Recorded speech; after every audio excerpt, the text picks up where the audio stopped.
So మీరు assistant కొరియోగ్రఫీగా work చేస్తున్నప్పుడు who are the biggest stars you work with in Telugu?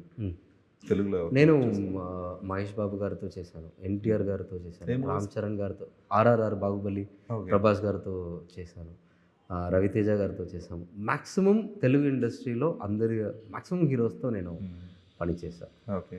So ఇప్పుడు ఆర్ఆర్ఆర్ నాటు నాటు చేస్తున్నారు కదా? అవును.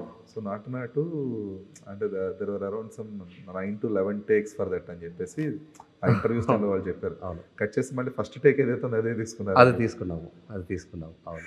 ఓకే. ఎందుకు 9 టేక్స్ ఎందుకు తీసుకోవాల్సి వచ్చింది అంత స్టెప్కి? సి ఆ సాంగ్లో మనం ఇద్దరు పెద్ద బెస్ట్ డాన్సర్స్ని తీసుకుంటున్నాం. సో ఎప్పుడు వాళ్ళిద్దరు బెస్ట్ ఇస్తారు, ఎప్పుడు ఇస్తారు.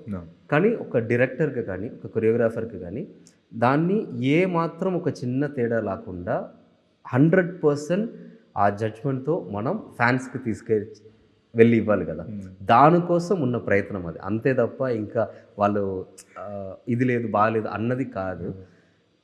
ఏ ఒక చిన్న తేడా లేకుండా మన జనాలకి, మన ఫ్యాన్స్కి వాళ్ళు ఎదురు చూస్తూ ఉన్నారు కదా, ఇద్దరిని ఒకే ఫ్రేమ్లో చూడబోతున్నాం అన్నప్పుడు ఆ ఎక్స్పెక్టేషన్ని ఎక్కడ దక్కకుండా మనం చూసుకోవాలన్న ఆ జర్నీ, అంతే తప్ప దాంట్లో బెస్ట్ టేక్ ఏదో మళ్ళీ చేసుకున్నాం. ఓకే.